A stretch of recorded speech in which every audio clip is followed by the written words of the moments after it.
Thank you. Hello. No. I live in Las Vegas, Nevada, which is very mind-dominated, and it's tough there. There seems to be two forces in my mind that's build up energy and is very strong, and it keeps me from getting in touch with my true self and to creating more space and cultivating that space. One of them is that it's not that interesting. I'd rather go along with interesting thoughts and do interesting activities. And also, I have this fear that if I don't analyze and constantly think about like solutions and things in my life, that everything's gonna fall apart. So it's hard.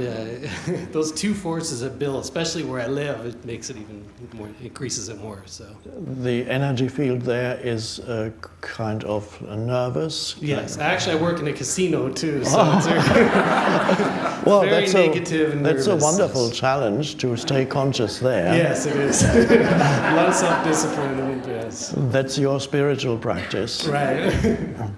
I've been there. I've walked through some of the casinos in amazement. Right.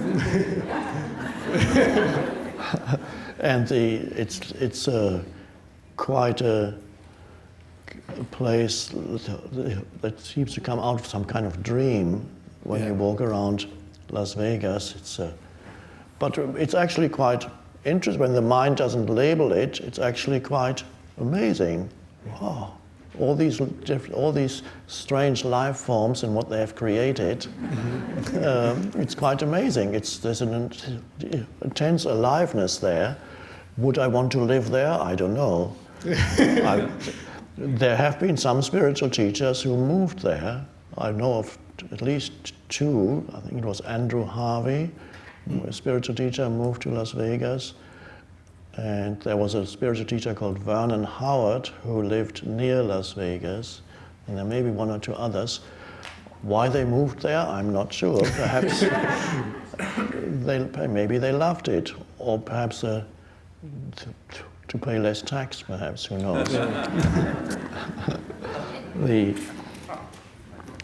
The challenge, of course, is to stay present and have stillness inside you. What you mentioned now, you need to think about your life problems or your life. This is a very, very common assumption, unconscious assumption in humans, that if I don't think about my problems, my life is going to fall apart. I have to think about my life and what's going to happen and what's going on. Of course, nothing is going to fall apart if you stop thinking. Things will get better if you stop thinking. With the exception of focused thinking, in case there's a specific problem that needs to be addressed, then focused thinking, and then stepping back into stillness. So it's a wonderful thing if you're able to be present and still in Las Vegas, then of course you're a master. Many people are able to be present and still out in nature, a beautiful forest or the seashore or on top of a mountain, and you watch the sunrise. Wow, very still, it's so still. Let's move here, says the mind. Let's move here where it's so still. And then wherever it is. And if you do move there, for a while it'll be wonderful. Oh, it's so still. And then, of course, the mind becomes restless after a while. There's nothing happening. And you're not challenged by anything anymore. If you have a meditation practice, then you can, of course, convince yourself that you have finally achieved, and you meditate 5 hours a day, and let's say somehow food is brought to you. As I remember a monk I knew, Buddhist monk, telling me that story that he meditated in a hut up a mountain in Thailand for half a year, and he attained complete peacefulness, peace, nirvana, he thought, and every day somebody would bring him a bowl of food, nothing to worry about, nothing to do, just be present and still. The only challenge were mosquitoes, he said. bzzz.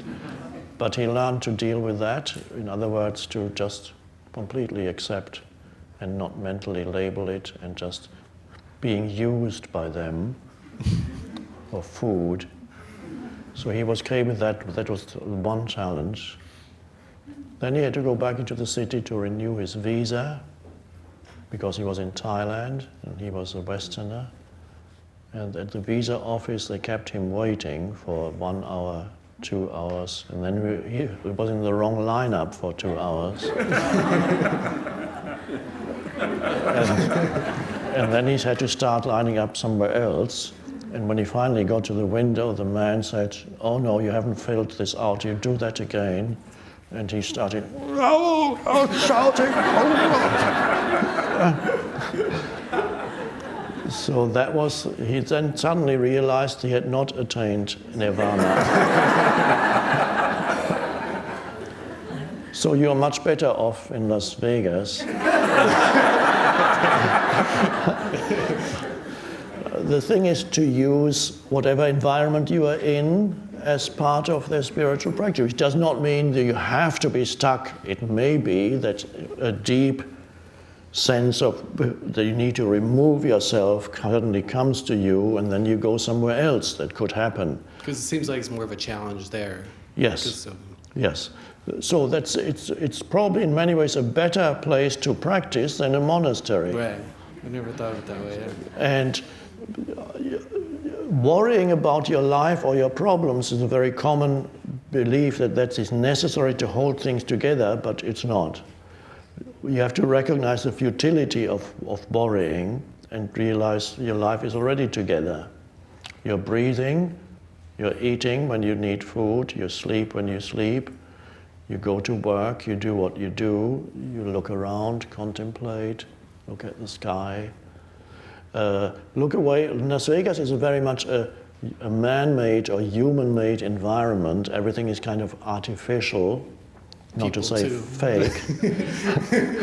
So everything is fake, that's fine. It's not everybody that much of it. But there are trees, there are some trees here and there. It's a beautiful desert. There is the sky, there's the light, there's the desert. You can easily get out, and you're out in the stillness, so that you can take advantage of that when you need to.